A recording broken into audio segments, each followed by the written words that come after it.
Hey, everybody. Thanks for coming. My name's Ryan Wonderly. I'm a NISD member, NISD board member, and marketing chair for the NISD. Today we have PypeServer coming on to talk to us about their products and offerings. I will, I guess, kick it over to Riley real quick so he can talk a little bit about it. But as always, these webinars, we run these every 2 weeks, and the roundtable discussions, we run those the weeks in between on the Friday in between. So thanks everyone for coming, and I'll kick it over to you, Riley. Hey guys, how's it going? So I first saw a little bit about PypeServer. I believe SDS has been you guys have been working a little bit hand in hand recently, and you guys are coming to the summit. So I caught wind of you guys through that. Thought it would be interesting to have you guys come on, talk a little bit about the software that you guys have and the cloud systems that you guys have. See some of the integrations that you guys are doing with the shops and whatnot. So Ricky's going to be presenting. We'll do questions and stuff toward the end. We'll try to keep those, separate so everybody doesn't bombard him with questions. Feel free to kind of throw them in the chat whenever, but we'll host all the questions and open stuff at the end. So, Ricky, it's all you. Okay, thank you so much. Yep, thank you. Once again, I'm Ricky Bell. I'm from PypeServer. I'm a senior software engineer. I'm going to catch everyone in the room up with what is PypeServer. You may have heard of us. You may not have a clear idea of what we actually do. PypeServer has been around for about 14 years now, and we really made our name by controlling multi-axis piping profilers. So having a software package, and what you see on the screen here all the way on the right, that's what I'm talking about, is PypeServer Enterprise. That was our original core software that controlled multiple different kinds of profilers. We started with the Watts-Mueller machines and moved on to HGG, Mashitech, Lone Star, Lincoln, Vernon machines. So there's a lot to talk about there. And we got our start really in the mechanical pipe space, but recently, since our integration with SDS2 and now AutoCAD Advanced Steel, we're able to use a lot of the advances that we've made in the mechanical space on the handrail and structural. Okay, this is a basic overview of our product offerings, and it sort of lays out the workflow that I'm going to run through today. On the left-hand side, we have a line of products called Connect. So PypeServer Connect for Autodesk Revit or AutoCAD MEP, Plant 3D, Inventor, Fabrication CAD MEP, SDS2 is listed there. What's not listed there is one that we just released, which is AutoCAD Advanced Steel. Okay, this allows us to do a selection-based or a member-based export of all of the items in your model without having to ask you to add more metadata to the model or without asking you to define end preparations in the model. It really grabs what's there and uses our code and our intelligence to improve the quality of the data and to get it out to our cloud system. Okay, over on the one step to the right is PypeServer Cloud. This is a free offering, just like Connect is, for our customers who are using our enterprise software. This provides a place to store all of your project data tracking, so we know where in the fabrication process it is. And then there's some visualizations in there as well. And then from Cloud, we would download the items into PypeServer Enterprise and process them. We also have another line of products, PypeServer Lite and PypeServer Lite SM. They're meant for controlling positioners like Tiger stops, razor gauges, Kentucky gauges, RMT Smart Series machines as well. It would automatically nest your straight cutting items. So maybe this is smaller diameter stuff that doesn't need as much of end preparations as your larger diameter stuff does. The straight cut will do. This has been a very popular tool as well. Okay. A list of the softwares that a list of the machines that we currently support. Like I said, Lincoln Electric, HGG, Lone Star, Watts-Mueller. I should note that the Watts-Mueller machines, we support the pre-2020 Watts-Mueller machines. We have worked in the past to do an upgrade kit to the newer Watts-Mueller machines to make them compatible with PypeServer as well. and of course, Mashitech. We do support some automated welders as well with this cloud workflow. So Novark and RotoWeld. If you have one of them in your shop, maybe you should ask a question about it. I'd love to talk more about it. Then on the straight cutting side, like I said, Tiger Stop, Kentucky Gauge, Razor Gauge, which power Scotchman saws. We do some work with NAP in the automated welder that they have. We collect data for that. And then the RMT Smart Series. Okay, that was a lot. Let me see if I can get out of this. There we go. So what I'd like to talk about today is I want to use some software that many of you may be familiar with. This is Allplan's SDS2. And we have a plugin for SDS2 that you can launch right from the tools toolbar. Again, it's a free plugin. You download it from our website, and it would install, and you'd be able to launch it then from the ribbon bar at the top. What it basically does is it gives you a list of all of the members that have compatible pieces in them. This could be round bar, it could be pipe for handrail, and it also could be rectangular plate as well, because we support that as well if you're going to cut it on a straight cutter. Okay. So the idea here is that you'd be able to filter down to exactly the members. So you see each member, the M7 series here, they each have 39 parts in them. You'd be able to filter down to the members. You can preview the data before you export it, or just export it right to PypeServer Cloud. Now it's running through a bunch of filters and a bunch of tools that will improve the quality of the data. So let's take a look at that. This is our settings here where you can go into data mapping, and you can take information that comes from SDS2 and you can map them to parameters that are in PypeServer. Okay, now the majority of the important information, outer diameter, wall thickness, any bevel angles, and all of that's kind of handled automatically. But in this case, this is data that you would need for tracking. Maybe you want to give it a specific name, or you want to make sure that the sequence makes its way into there so it makes it onto a label. Okay, so you can do some data mapping there. You can do some data filters here. This is an opportunity to actually get, in this case, round bar is not going to be processed on a plasma cutter, because round bar in this case just supports the handrail and it's only a 1/2 inch thick. We want to know about it because often that round bar might cause a hole into a piece of handrail for mounting. But we can filter it out right here. Let's see. Other things that we can do is we can map end preparations to specific bevel angles. That doesn't necessarily come into play so much with handrail, but in the mechanical world, absolutely. We want to know exactly what the bevel angle you intended when you say bevel. And then under service connections, this is where you connect to PypeServer Cloud. Okay. So the workflow here is to filter down to exactly what you want to export and click on export. In this case, it's only going to be 3 members. I'm going to let it chomp on that for a second. Now it's querying the PypeServer Cloud API to give me any accounts that I can manage or any projects that currently exist. I'm going to go ahead and create a new project, and I'll just call this,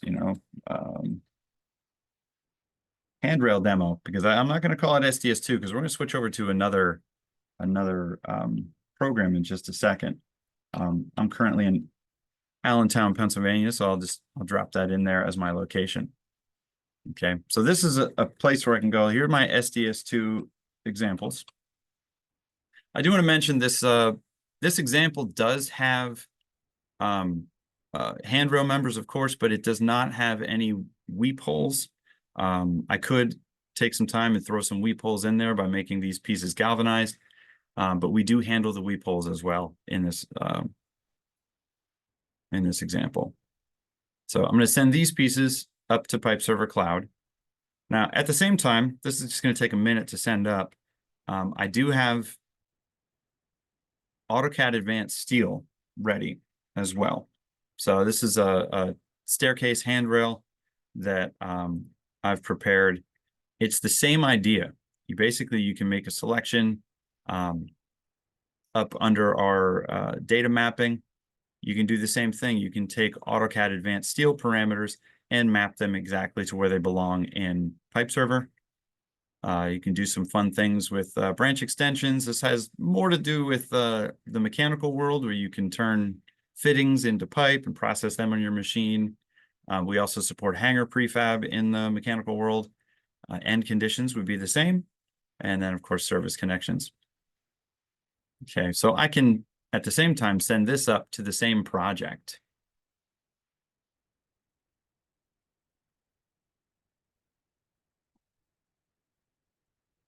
Okay, handrail demo in Allentown, PA is here. I'm going to call this advanced steel example and send this one up to the cloud.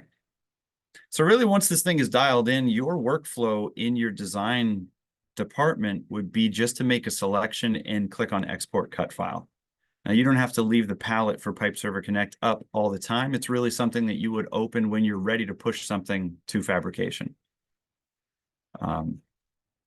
Let's see, what else? Well, now that these 72 parts have been submitted, I'll also note that these 117 parts were submitted from SDS2. Let's check in with PypeServer Cloud. And I'll refresh my screen because I created a brand new project. This right here is PypeServer Portal, which has a service and has an area on it called PypeServer Cloud. Okay, what did I call this? Handrail demo. This is a way that we can store the project information, all of the cut pieces that need to be processed. We can keep track of them as they're being cut, and then we can give you some visualizations as to what it all looks like when it's put together. This is the advanced steel example that I just put up there. Okay, it grabbed all the parts in space. Now, if you zoom in really far into this, you will see that we grabbed the pieces as straights.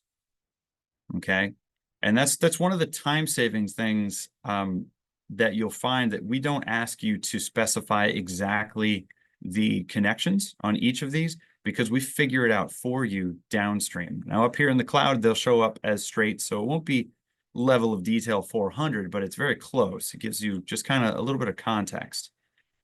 Okay, I can flip over and show you the SDS2 items that went up as well. These were just outer stair rails that I grabbed. Okay, very similar idea. You'll notice that the round bar that I specified before, I can't necessarily click on it because it was filtered out in the data filters. It's there, so I know about it, but we don't want to process it through our system or on this machine. So when I had that in data filters, that's really what it did. It took this round bar and made it grayed out here. So it's there for context, but not there for fabrication. Okay. Now these items, I hope you guys have 100 questions because I'm really flying through this fast. These items are now available to be downloaded onto the machine. Okay. This is the software I was talking about in the beginning, PypeServer Enterprise. This is our flagship software. It runs on a kiosk next to your HGG machine, or next to your pre-2020 Watts Mueller, or next to your Vernon NPM. Okay. What we do is we bring those items in. The end preparations are calculated and figured out in real time as they're being brought in. There's also some other cool things we can do. We can do default values for certain parameters. We can do OLET lookup tables if you're in the mechanical space and you're calculating the size of threadolets and weldolets and things like that. I will try to keep today's discussion really down to just handrail specific. But this is a software that is not responding for me right now. Hang on. We're doing Zoom into TeamViewer. There we go. That's more like it. Just had to wake it up. Okay. The workflow we're going to do today is I'm going to bring everything in from PypeServer Cloud, but there's nothing stopping you from just going ahead and creating new designs and specifying end preparations, specifying the length of the part, the outer diameter and the wall thickness, and having these pieces get generated on the fly for you. Okay. We'll take an easier route. I'm all about shortcuts. Under the importing tab, I do want to mention that PypeServer Connect is the importer we're going to use, but we support much more. Okay, we've been building this list over the last 14 years. Where we'll support a lot of the flat files that you may be used to coming across, like Tekla or Acorn PCDs or just plain old PCF files right there. We also support a lot of the higher end cloud platforms such as Stratus, M Suite, BuildCentrix, things like that. We just keep adding to this list as the industry really calls for it, and new software and new platforms become popular. Okay, PypeServer Connect is one of our homegrown ones, so I'll use that. When I click on this Connect button here, it's going to query the cloud, and I'll be able to look at all of the projects that are up there. The Handrail demo is right here. I can bring in the Advanced Steel example, and I could bring in the SDS2 example, all really at the same time. So one reason you might want to do this is a lot of them they're both using 1.5" handrail. And when it comes down to nesting on a long piece of handrail material, the more pieces that you have available, the better the algorithm is going to be, the less material waste you're going to have at the end. Okay, I'm not going to tempt fate here. I'll bring them in individually. I'll do Advanced Steel first. Because there's a lot of intelligence to calculating those end preparations. It's figuring out which pieces are hitting each other and putting on the appropriate miters. It's also figuring out which pieces are perpendicular to each other and figuring out the appropriate saddles. And I'm filling time the best I can while this is calculating.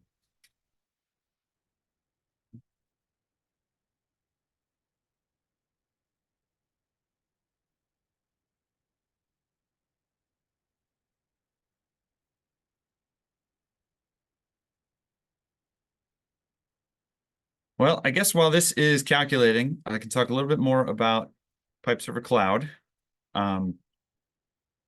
Like I said, this is a project management dashboard, really. If I were to zoom out and not look at a specific project here, you can get a bird's eye view of all of your projects that are currently in motion. Okay, I've got some that have 22% through a cut sequence. This isn't really a real world example. Most of the time when we look at customers' dashboards, it's kind of top to bottom, just filled. All of the cuts are executed already and they move on to the next project. But this is a way that you can get a bird's eye view as to where your organization is. And this is not just limited to the user who signs up for it. There are opportunities here to build a fabrication team. So we can go in both directions here. If you've got an executive that would like visibility into where all of the cut lists are, what is the status of each project, you could go ahead and add your boss, like here's my boss in my team. But if you have somebody down on the shop floor who's actually processing these pieces, I have an example of that too. You can set them as read-only, where their job is just to process the pieces. This list is pretty much unlimited, or you can build your team as big as you need to. I'm going to go ahead and check in with PypeServer. It's taking its time.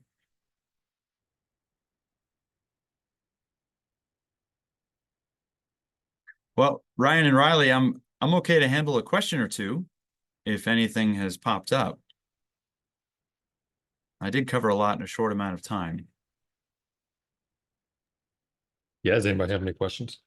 I have a handful, but if anybody's got any, pop in. You can go ahead first, Riley. I probably have some too, but So you mentioned you guys have SDS2 and Advanced Steel. I know Correct. Tekla looks like it pops up on the website. Is it compatible with Tekla as well? Because I know Tekla is pretty popular. Oh, absolutely. Yeah. Awesome. Can't show you. I did flash this up a little earlier. At the moment, we will take Tekla XML and PCD files. Okay. Those don't necessarily travel through the cloud, although we have an application that will let them travel through the cloud for tracking purposes. We have a kind of the opposite of an importer and exporter that will take those flat files and turn them into objects that we can use in PipeServer Cloud. That is just it's just a Band-Aid for what we're planning to do. I know it probably It's sounded coming. like a pain. You're good. We're consistently adding to our list, and next on the chopping block really is Trimble's Tekla. Awesome. I use SDS too, so I don't care. Yeah. No, they're both very popular. They're both very Yeah. powerful as well. Yeah. And then you mentioned you have, I believe it was HTG and a couple different other programs specifically set up. Are there plans for other machines in the future? I assume so. If you can. Yeah. You know what? I should mention that we recently tested on a RoboRail system. And if that's attractive to anybody, because that's really specifically meant for this, I should have mentioned it. I'm sorry, I'm rebooting PipeServer Enterprise, so it goes a whole lot faster. This is a testing machine, and often I'll let Enterprise open for weeks and weeks at a time, and that's just my fault. That's fine. I'm not sure if anybody else from my team wants to chime in as to what our next plans are when it comes to plasma cutters. This is David. Yeah. We are talking to a couple other machine manufacturers, but we don't have anything set in stone yet, and so I don't want to give any names, but just as Ricky mentioned, we're constantly adding new importing file formats and new versions of Connect. Next to fall will be Tekla. We're also constantly adding new machines to our compatibility stable. So, we have a finite amount of bandwidth to do that with, but it's every year we come out with one or two more, and for both enterprise and for light. And so you'll see more in the coming months here, but nothing I can talk about at the moment. Sweet. Okay. This is more like it. You saw how fast it brought it in. That was much faster. Technology is great when it works, when it absolutely. wants to be operational and cooperate. Now, we have a number of settings under here that can assist. If you're cutting handrail, then we don't want the holes at the intersecting pipes. These are the perpendicular pipes that would get a hole right in the center if there was something like hot water or chilled water or steam or something traveling through it, but that's not the case with handrail. So we have a setting here called fittings only, which will create the holes if there are weep holes, but it will not create matching holes for the saddles. So one thing I want to mention here is I brought everything in. This is a staging area, okay? Upstream in Advanced Steel in SDS2, I did not go through each individual intersection and define what they should be. It figured it out on the fly. So this one's a saddle by miter. This one's a miter by miter, miter by miter, and you'll go down. And there's very few that are straight by straight because this is handrail. I doubt there's any that are straight by straight, really. So this is a staging area where you can take a look at the items before they're brought in. We have ways to map different parameters. This is kind of like a downstream mapping that you could have a little bit more control down here. We have a tab here called OLED lookups, and this is meant to map any existing holes that come in. Let's use weep holes for an example.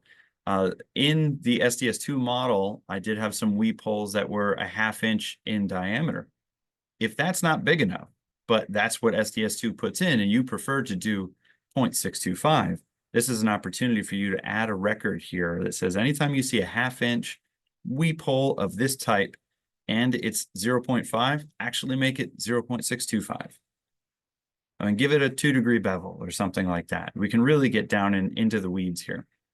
And then there's a tab here to add default values. If something's not populated, like customer, for example, was not populated, it's pretty easy for me to just drop a default value in here. And now each of these pieces will get marked with a default value. And we do that because maybe we'll want it on a label, but once it gets into the PipeServer database, we want to be able to find it pretty easily. So the customer field is actually one that we use a lot for that. Okay. Also, I should note that these are colored in green. These particular IDs are in green because there is redundancy checking multiple places in this workflow.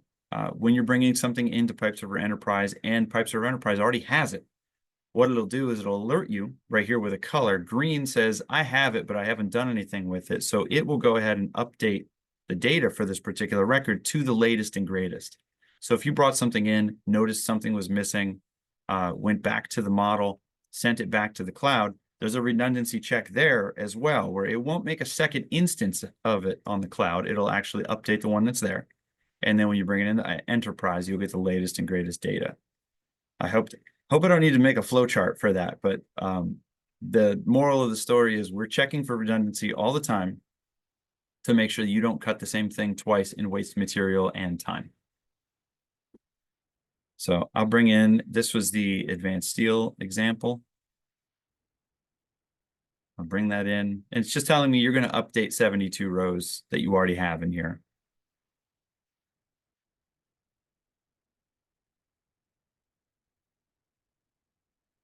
Okay, so it's creating the parts in the database and it's automatically scheduling one of those parts. The way our product typically works, if you're designing something from scratch, you can make a design and then you can schedule 100 of that design or 1,000 of that design. Because we're bringing something in from the cloud, we assume that we're going to create a design, create one instance of that design to be fabricated. Okay, so I'll go over to my scheduled parts, and under customer, I believe I call that handrail demo, handrail test. That's it. So here are those pieces. We've automatically created the miters for you. We've automatically figured out and created the saddles for you. Okay, a lot of these are the same piece over and over again. Let's get down to some different lengths, some different pieces. This happens to be probably one of the straight vertical pieces where the bottom connects into the ground and the top connects to a top rail. So you would get your saddle on that as well. So the rest of the workflow is to take these parts and to nest them onto a larger stick so they can be processed on your machine. So I'm already in scheduled parts. I've got one or multiple selected. I'll click on nest part on a new pipe. I'll say it's just a single random, so 240 inches. I know handrail can come in lots of different lengths. It'll take this one part right here and it'll place it onto a 20-foot stick. Okay, now placed it here at the end. A lot of space left over, as well as some space, depending on the machine you have, that may be unreachable by the torch. We have a particular method in here that we can bring some of those parts into what we call the dead zone to be able to eliminate the need to have this much waste. So use far end pipe. I'll go ahead and click that. Okay, now from here, I have a list automatically filtered that shows me all compatible parts. These are all the ones that'll have the same outer diameter and the same wall thickness, whether they came from Advanced Steel or SDS2 or the previous project that you're finishing up or the next project that you've got to start. This is an opportunity to take these compatible pieces, which is pretty significant. I probably want to cut this down a little bit. It is an opportunity to get those pieces onto the list and to save that kind of material. Okay, I'll get it down to something reasonable. This is probably the rest of the 72 pieces. From here, I just click on Auto Nest. This will take all the pieces in the list, unless I select them individually. So all the pieces in the list are going to be run through an algorithm to figure out where they best fit on this piece of pipe. You will notice that some of the saddles will match up together, because if you rotate the saddles 90 degrees, you can get the pieces closer to each other and have even less waste. At the bottom right, there was a little indicator there. It says sending status to PipeServer Cloud. If I were to check in periodically with PipeServer Cloud, and maybe I'll go back to the project I was just in, handrail demo.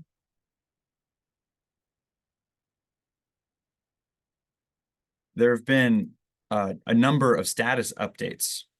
All those pieces that were just nested on that piece of pipe, they were just given a status update that shows you a timestamp of when they were nested.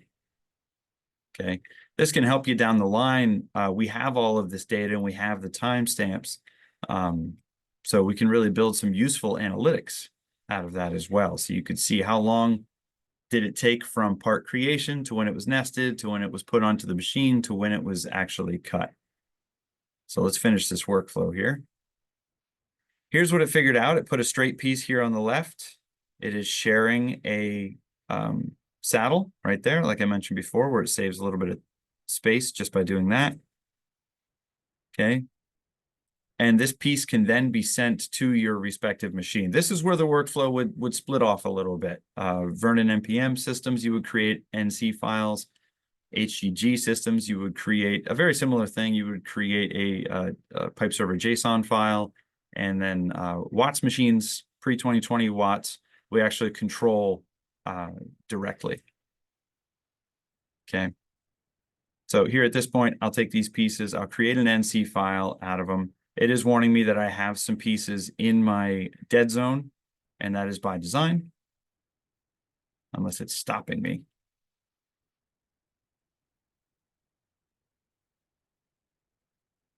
Ay. Let me move this out of here. This is just me being a developer, and I don't use this software every day. David, do you know if there's a way to overwrite or override this warning? It's giving me a valid warning. It's telling me that I have a saddle placed over here. Yeah, I think you either have to unclick use for pipe in and renest, or manually move a straight cut to the end of that. Right? Gotcha. Tell you what, I'm going to manually move this straight cut to the end.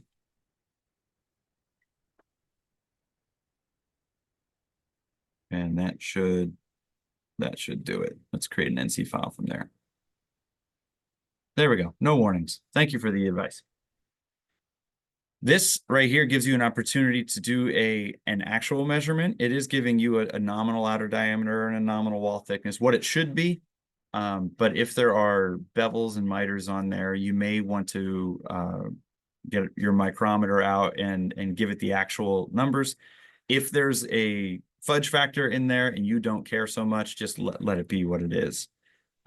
Once I go ahead and create the NC file, it prompts me for heat numbers. So if you're doing heat number tracking, this is a way to store the heat number in the PypeServer database. It also reports back to PypeServer Cloud, so you can query any pieces that were done with a specific heat number.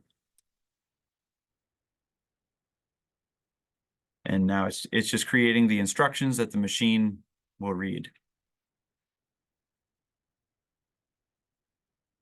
Okay, the bottom again, it was sending status updates to PypeServer Cloud. And now you just pick up this, in this case, it would be an NC file for a Vernon machine.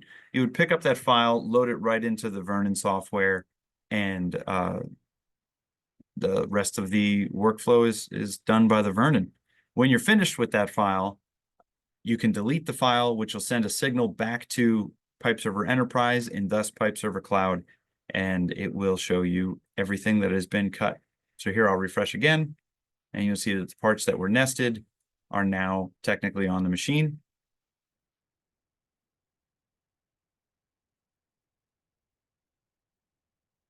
And I guess I want to open the output folder, and maybe I can simulate by deleting a file.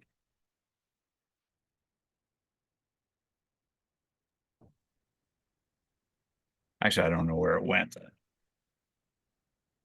Yeah, if you really want to do that, you could click on more info down in the lower left there. And, I think I found it. okay. Yeah, I did find it. So I'll go ahead and delete this file, and you'll get the full workflow, really. PypeServer Enterprise is monitoring that directory. It sees that the file has been deleted. It knows what's members of that file, and it sends those signals periodically back to PypeServer Cloud. So I'm sure by the end of our presentation, it will have come back and said that these things are cut. You see, it already sent one of them.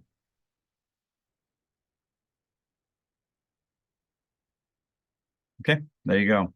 So you get a whole workflow with timestamps up on the cloud. Okay, that's basically it. That's SDS2 and Advanced Steel through PipeServer Connect up to PipeServer Cloud. From PipeServer Cloud, we download onto PipeServer Enterprise, which is run at the machine. And then we nest those parts together, send them to the machine that needs to do the cutting, and round trip of the data back to PipeServer Cloud for tracking.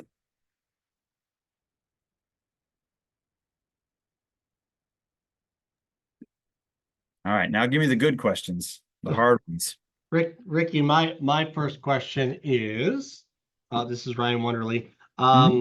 How much, I guess how much manipulation can you do to the parts once they've been pulled in? You mentioned about making changes to end cuts and or maybe how they're coming together and stuff like that. But I think of a crazy thing is, you know, as detailers, it's like people change stuff all the time. What happens? I mean, can you change material sizes if all of a sudden they want to use an 1.25" standard pipe instead of 1.5"? I mean, can you do it that extreme, or I guess what's the limitations on modification?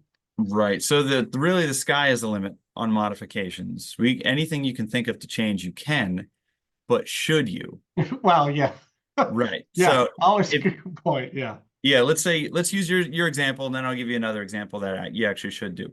If they change the size of that, that's going to change where the intersections are. It's going to change the lengths of each pipe. It's going to change far more. But let's say you needed to go in and take one of your pieces and change the size of it. This one, for example. Yeah. Let me make sure this one, it'll update in a second, and it'll show that this one is cut and complete, and it should disappear from the list. Team viewer is blocking my access again. 1 second.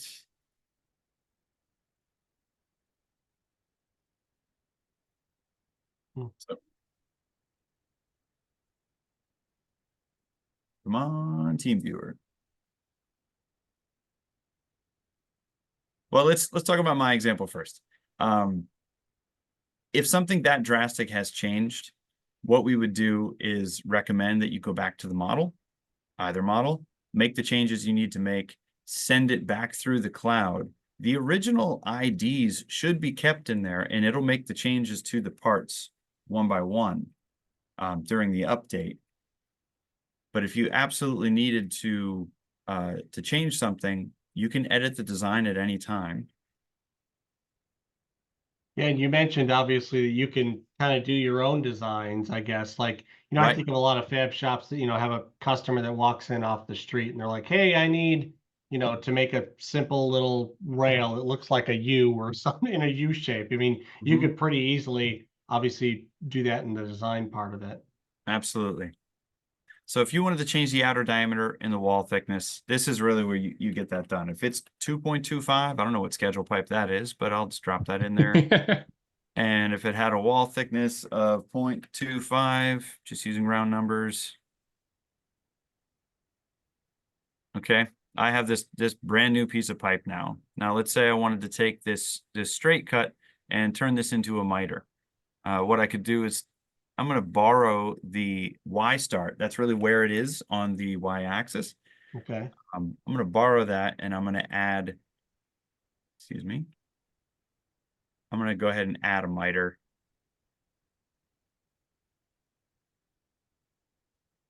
And then set that Y start to the same, I believe it was 42.5.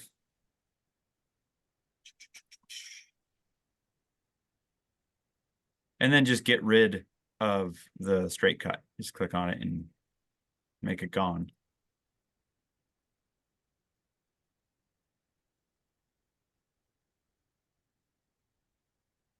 There, now I've done some customization where I have saddle by miter. If I'm looking at the miter specifically, I'll say that this miter has a 0-degree bevel, but we want something a little more drastic on the miter itself.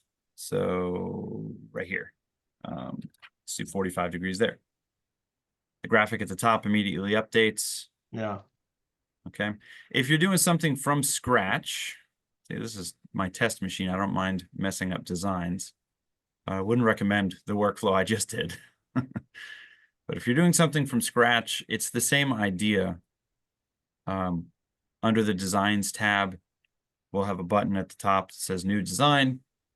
You just go ahead and add 2 end cuts, whatever they end up being, saddle by miter, straight by straight. You add them and then set the Y start apart from each other.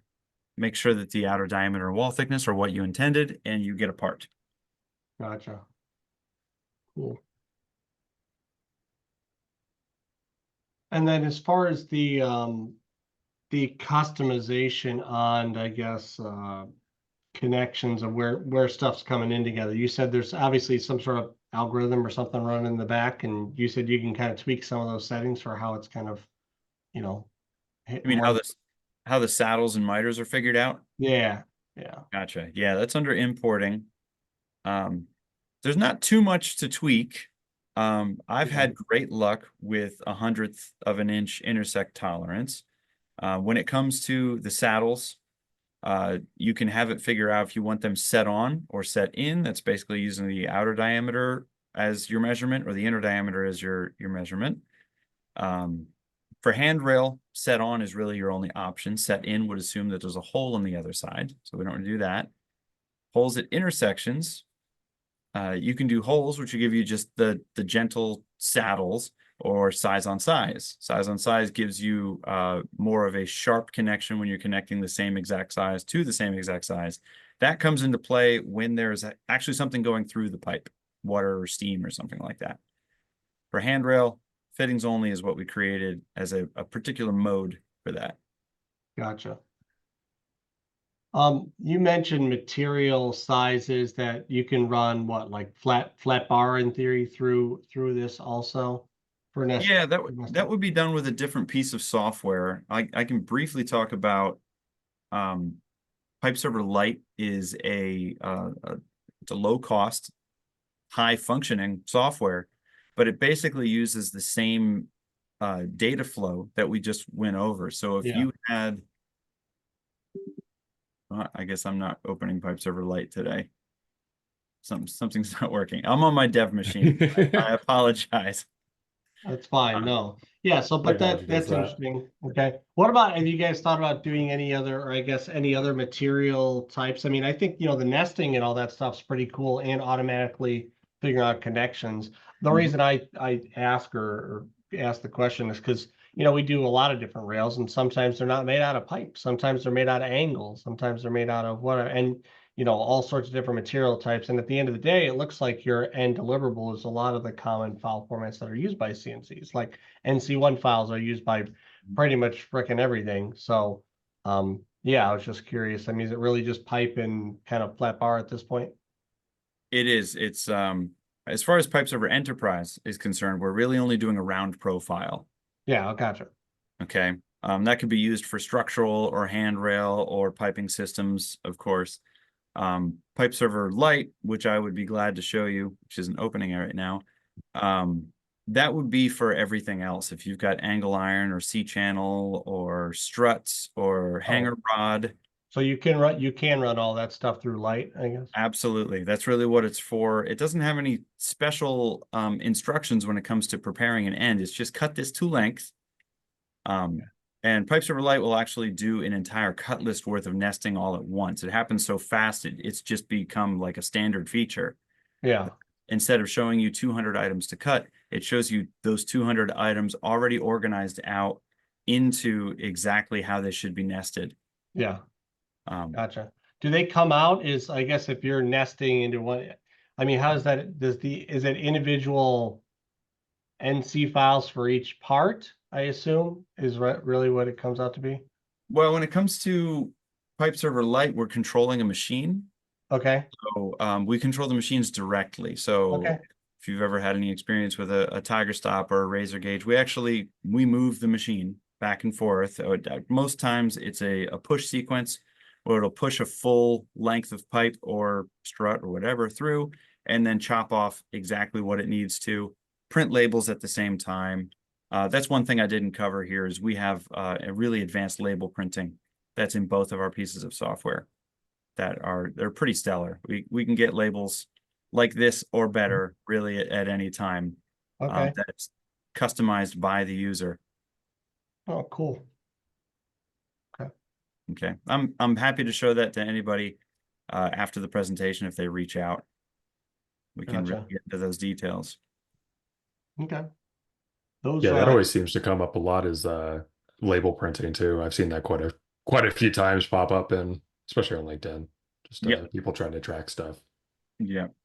Here I can briefly show we have a what you see is what you get WYSIWYG editor, which is super popular Yeah. with our customers. You don't have to learn how to do ZPL code. Let's see.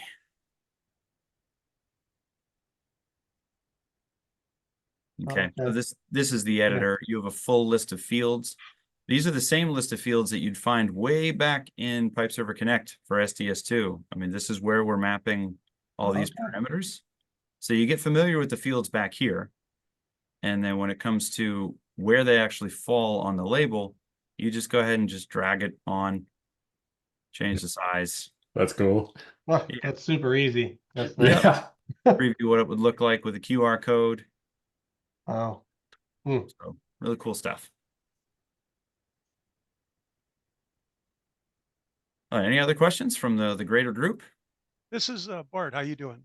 Oh, hey, I- Bart, how are you? I need to apologize. I was on a phone call for part of your showing here.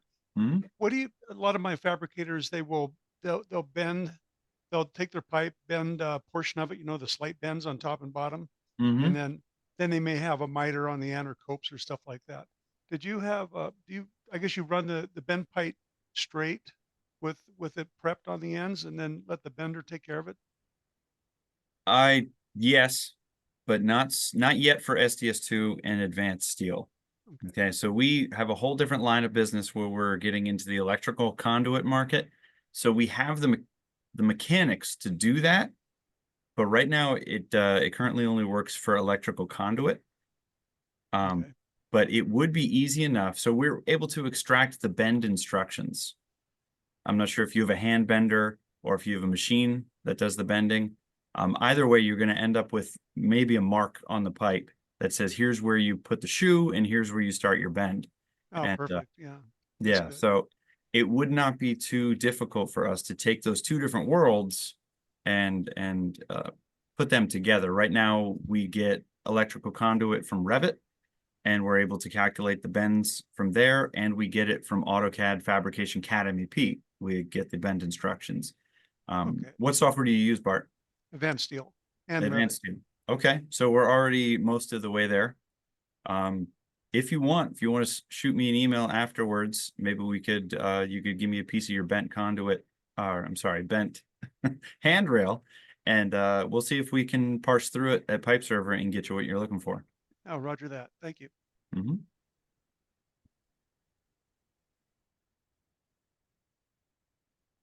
Great question.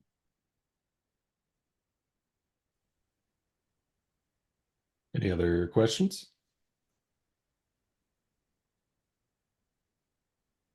No, I don't have any, but yeah, I think this is really interesting, cool technology, because obviously the traditional workflow is, just kind of running one thing at a time. I think you'd really gain a lot of I guess efficiency and avoiding material drop for sure. Oh, yeah. Using this big time. Especially because the PypeServer is obviously I don't know, somewhat machine agnostic. I mean, it's kind of doing the front work side so that the machine can just do its side, a little bit more efficiently, I guess. Mm-hmm. So it's cool stuff. Yeah, it's really impressive what all it can do. It's like you got all the settings on the left that you can toy around with. That's impressive to me. Yeah. Now, I'm in most surprised cases, Ryan. our Sorry, go ahead. our customers will really have everything dialed in. Yeah. So they only really hit the big buttons. And then at that point, it's all about just throughput. They already trust the accuracy, and now they can really fabricate something in a fraction of the amount of time. Yeah, for sure. I mean, all that stuff saves time all the way down the line. I mean, it's less material handling because you have less drop. You're getting more material out of each individual stick. I mean, it definitely would make a difference, I would imagine. Yeah. AutoCAD compatibility soon.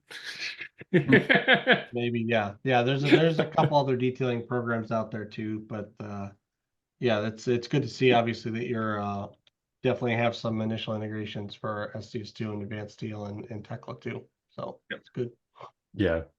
Yeah, very proactive on getting Yep. getting into the different softwares and the different companies. And Yeah. Now we get these ideas from customers. Mhm. So we'd love to have an open dialogue with anybody. If you have a particular software that you think is going to be the next greatest thing, or you've been using it for years and it'd be a good idea for us to support it. I mean, that's really where the ideas come from. Great. And just to jump in here, this is David. Ricky mentioned it earlier, the Cloudinator tool, and it's really designed for those legacy software packages that are not. Sorry, my mic was off. Are not necessarily cloud enabled or have the ability to accommodate plugins, and they just produce PCD or PCF files, what have you. The Cloudinator can take those and get them up into the cloud and enable this whole workflow that Ricky's been showing. And so if there is legacy software, spooling software, or any sort of software that produces a compatible file type, we can kind of bootstrap it onto the cloud. Yeah, this is that Cool. software. I did call it a Band-Aid. It is more than a Band-Aid. But you can browse for, I'll use PCDs, for example. We have a couple Tekla PCDs in here. Let's see if I can find one. I think this one's huge. There's one we're just able to export a couple of the cut pieces straight out of Tekla. This is just an example. Most of the time there's thousands of pieces in there. They share the same file format with Acorn SpoolFab. So we're able to take these parts, bring them in. They've already the heavy lifting has been done. At this point, it's a pretty familiar screen. You upload these parts right to, hey, look at that handrail demo, give it a name. And from here on out, it really doesn't matter where it came from. We're going to run through the rest of the process the same way. Cool. Cool. Yeah, really impressive. Yeah, I don't know if you noticed this, but we try to make all of our software sort of look the same. Yeah. But so Thank you. Yeah, Helpful. yeah. But if you learn one of them, you've learned them all. That's right. Yeah, that's the worst when you have like a program that's got 18 different ways you have to do the same thing. Definitely not any program I'm thinking of out loud. Yep. Yeah. And then for our this is for the nerds. There's Oh, there you go. Oh, The dark bless. theme. there's Oh, a dark mode. yes. Yeah. That's what we need. Yeah. Yeah. And he turns it back on. Yeah. Well, But right. well, great. Well, yeah, we're about at time. We really appreciate you guys coming on to show us what PypeServer can do. It's really, really cool stuff. Did anyone else have any other questions before we close this one off for today? Nope. I think we're good. Well, thanks again, Ricky, Derek, David, everyone for coming on to show us about PypeServer, and appreciate you coming by. Yeah, thank you guys so Okay. much. Thank you guys. All right. Take care, everyone. Thanks, everyone. Have a good rest of your week.